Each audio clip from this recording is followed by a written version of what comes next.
साथियों, आज जो जानकारी हम आपको लेके आए हैं, हमने आपसे वादा किया था कि हम आपको अगले संडे यानी मैं पिछले संडे को जो वीडियो डाला था, तो मैंने आपसे वादा किया था कि मैं होली के बाद जो संडे आएगा उसमें मैं एक बहुत ही खास जानकारी देना चाहूंगा।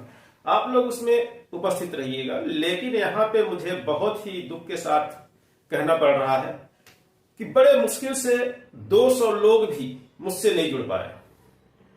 ये बहुत दुखद बात है। यदि आपके लिए हम मेहनत कर रहे हैं तो कम से कम आप मेरे चैनल के साथ जुड़ सकते हैं। मैं जो कहता हूं आप लोगों को वो बातें आप समझने की कोशिश कर सकते हैं। लेकिन यदि ऐसा ही हाल रहा तो मुझे ऐसा लगता है कहीं ना कहीं हम अपने ही प्रति जवाब दे नहीं। कारण यही है, असफलताओं का कारण सबसे पहला यही होता है कि हम अपने लिए क्या कर रहे हैं। हम शासन का काम तो कर रहे हैं, लेकिन हमने अपने लिए क्या किया। हम आपके लिए लड़ रहे हैं तो आपने हमारे लिए क्या किया। आपको कुछ नहीं करना है, चैनल को सब्सक्राइब करना है, मात्र 5 से 10 मिनट का वीडियो ही तो देखना है और हम जो कह रहे हैं उसको समझने की कोशिश करना है। साथियों, फिर वही बात कहेंगे, वीडियो को शेयर करिए और जितने हमारे मध्य प्रदेश के संविदा साथी हैं, सारे साथी जुड़े। मैं बार बार यही आग्रह कर रहा हूं कि जिस दिन आप सारे लोग हमारे साथ जुड़ गए तो हर दिन एक नया नियम पास हो जाएगा, ये मैं आपको गारंटी दूंगा। साथियों, चलिए अब आते हैं हम अपने मुद्दे पे। तो साथियों, जो वित्त मंत्रालय में मैंने एक आरटीआई लगाई थी उसका जवाब मैंने मंगवाया है, पैसे भेजे थे, जवाब आ चुका है और इसी की जानकारी देने के लिए हमने आपको बोला था कि आप सारे लोग हमारे साथ जुड़िए ताकि हम ये सारी बातें आपसे कह पाए और शेयर कर पाए। तो साथियों, इस जो 90% की नीति पर जो नोट शीट चली है उसमें क्या कमियां हैं और किन कारणों से रोकी गई हैं, वो सारी चीजें हम आपको बता रहे हैं। तो साथियों, सबसे पहला इसमें कितने भाग हैं, जो अहम भाग हैं वो हम आपको बता दें। इसमें सबसे पहला अहम भाग है वो है नियमितीकरण का। जी हां साथियों, आपको नियमित किया जा रहा था, आप हो नहीं पाए। दूसरा मुद्दा इसमें जो है वो है कि जो नई नियुक्तियां होंगी उनको वेतनमान का निर्धारण कैसे किया जाएगा। साथियों, तीसरा मुद्दा जो इसमें है वो है कि जब आपकी फाइल पूरी कंप्लीट हो गई, पहले तो फाइलों में कुछ कमी करके वापस किया गया और फिर से भेजा गया वित्त मंत्रालय में, विभागों में फिर से कमियों के कारण लाए गए, भेजे गए। लेकिन जब सारी कमियां खत्म हुई तो फिर क्यों फाइल रोक दी गई। उसके बाद चौथा मुद्दा फिर आता है कि फिर एक बार फाइल चलती है और फिर एक बार फाइल को वित्त विभाग के द्वारा रोक दिया जाता है। साथियों, जो इसमें अहम मुद्दा है वो 5वां मुद्दा हम आपको बताएंगे। बहुत ही गौर से आप सुनिएगा, लेकिन वीडियो पूरी देखिएगा तो ही आपको सारी बातें समझ में आएगी। अब 5वां मुद्दा ही सबसे बड़ा अहम मुद्दा है जो कहीं ना कहीं विभाग के अधिकारियों, कर्मचारियों और साथ में हमारे संगठन के नेता, जी हां, हमारे संगठन के नेता, बिल्कुल नाराज मत होइएगा, लेकिन सच्चाई जो मैं बताऊंगा 5वीं जगह पे, 5वें मुद्दे पे अपने, वो इस फाइल में पूरा प्रमाणित है। क्योंकि मैं हर बार बोलता हूं कि मुझे किसी भी हाल में हवा में बात करना नहीं आता। मैं जो बात करता हूं वो प्रमाणित मुद्दों के आधार पे ही करता हूं। इसलिए नेता भाइयों से, हमारे जो संविदा के नेता हैं, उनसे हाथ जोड़ के प्रार्थना है कि हम जो कह रहे हैं उस पर विचार करिएगा, नाराज होने की कोई जरूरत नहीं। तो साथियों, चलिए हम चलते हैं अपने पहले मुद्दे पर। तो जी हां साथियों, पहला मुद्दा जो हम आपको बताए थे कि आपको नियमितीकरण की फाइल चलाई गई थी, हालांकि उस पर आरटीआई लगा के मैं वो भी फाइल निकलवाऊंगा कि आखिर कब चलाई गई, क्यों चलाई गई, कैसे चलाई गई, उसमें क्या नोटशीट बनी, क्या नस्ती बनी, उसमें क्या दस्तावेज तैयार किए गए और फिर उस फाइल को क्यों रोक दिया गया। जी हां साथियों, 5 जून 2018 की नीति लागू होने से पहले आपके नियमितीकरण का मुद्दा चल रहा था सरकार के यहां, लेकिन उसको रोक दिया गया। साथियों, सारी जानकारी तो हम अच्छे से नहीं बता पाएंगे पढ़ के, इसलिए कि 25-26 पेज हैं। इसकी कॉपी आप जिसको चाहिए होगा मेरे व्हाट्सएप नंबर पे, जो कि ये स्क्रीन में दिख रहा है, आप इस नंबर पे आप व्हाट्सएप करिएगा वित्त लिख के। आप वित्त लिख के आप व्हाट्सएप कर दीजिए, ये फाइल पूरी हम आपको दे देंगे।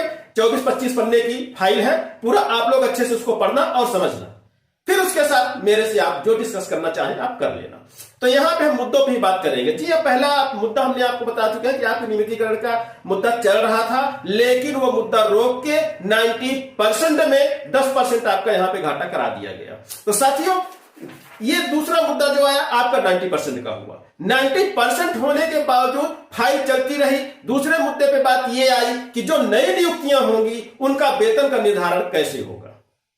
इस पे फिर एक बार विभाग और वित्त मंत्रालय के बीच बहस छिड़ी, लेकिन वहां पे जो निर्धारण की बात आई तो वहां पे यह बात आई कि जो नई नियुक्तियां होंगी उसका वेतन का निर्धारण वही जो रेगुलर में चलता है, नियमित में चल रहा है वर्तमान में, कि पहले साल 70%, दूसरे साल 80% और तीसरे साल 90% दिया जाएगा। और नियमित कर्मचारी है तो चौथे साल में जाके वो नियमित होकर 100% श्रेणी का हकदार हो जाएगा। लेकिन संविदा कर्मचारी है तो वो 90% तीसरे साल के बाद कंटिन्यू पाता रहेगा, नियमित कर्मचारी के वेतनमान के बराबर। तो साथियों, यहां पे ये बात उठी।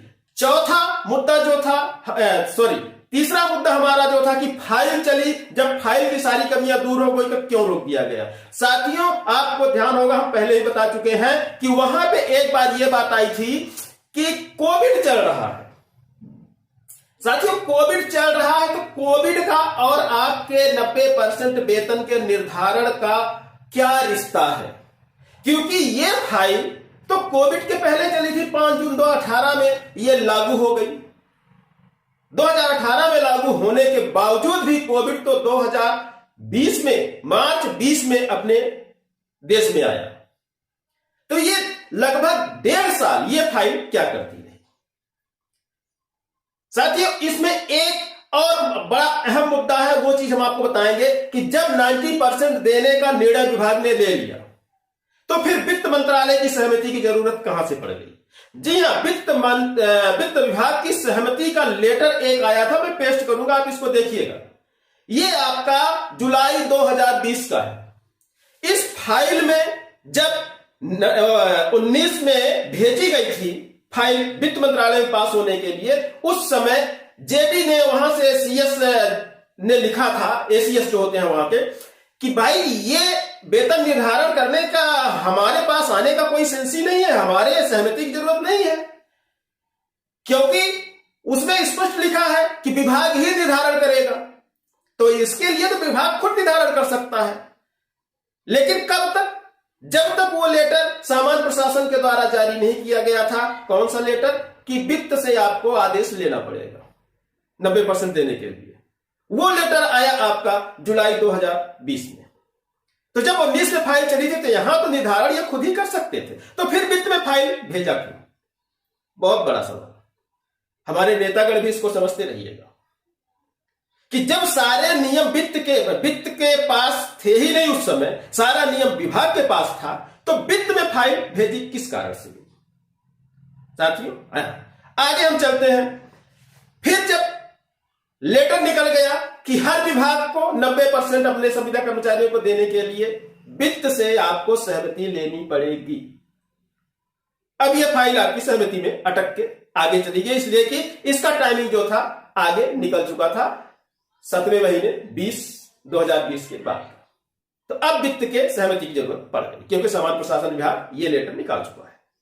तो साथियों, वहां जब जाती है तो फिर से कोविड का नाम लेके फाइल को रोक दिया जाता है।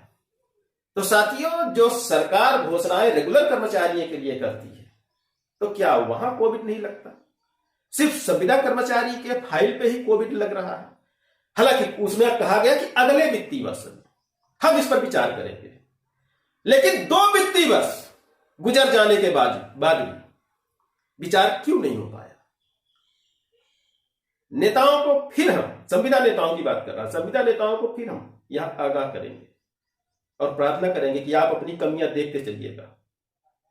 दूसरे वित्तीय वर्ष में क्यों नहीं हुआ? 2 साल, 2 वित्तीय वर्ष गुजर गए, फिर एक बार फाइल चलती है और वहां पे यह कह के रोक दिया जाता है कि मीडिया से पता चला है कि विभाग कुछ इंसेंटिव देने की चर्चा कर रहा है, अतः हम इसको 90% की फाइल को प्रतीक्षा में रखते हैं। अब यहां भी बताएं, हमारे संविदा नेता भी बताएं कि वेतन और 90% का जो है, और साथ में आपका जो इंसेंटिव का है, जो कि कुछ समय के लिए दिया जाता है, कुछ विशेष कार्य के लिए दिया जाता है। तो इसका संबंध क्या है? 90% का वेतन की फाइल चल रही है, आप उसमें इंसेंटिव की बात कर रहे हैं कि आपको इंसेंटिव दिया जा रहा है, इसलिए हम फाइल रोक रहे हैं। तो हमें संबंध बता दें, विभाग के अधिकारी ही बता दें हमको, और साथ में हमारे संगठन के नेता भी बता दें कि दोनों में संबंध क्या है, वेतन और इंसेंटिव में संबंध क्या है। वेतन लाइफ टाइम होता है, जब तक नौकरी चलती है, और इंसेंटिव कुछ समय के लिए होता है। संविदा साथियों को हम यही कहेंगे, जो हमारे संविदा साथी हमारे साथ जुड़े हैं, जो जुड़ना चाह रहे हैं, जुड़ चुके हैं या जुड़ेंगे, सबके लिए हम यही कहेंगे कि आप अपने वेतन में जहां लाखों का नुकसान कर रहे हैं, वहां 2 या 3 हजार का इंसेंटिव लेके आप क्या कर रहे हैं? आप उस 2,000-3,000 से संतुष्ट हैं? शायद इसलिए सरकार और विभाग दोनों आपके साथ आंख मिचौली खोलने की कोशिश कर रहा है। तो साथियों, इस आंख मिचौली से निकलिए और अपने हक के लिए लड़ना सीखिए। और इसमें एक बहुत, जो हमने बताया था कि बहुत बड़ा अहम मुद्दा, और नेताओं पे सीधा उंगली जाती है मेरी, उनके कामों पे जाती है, वो ये है कि आपकी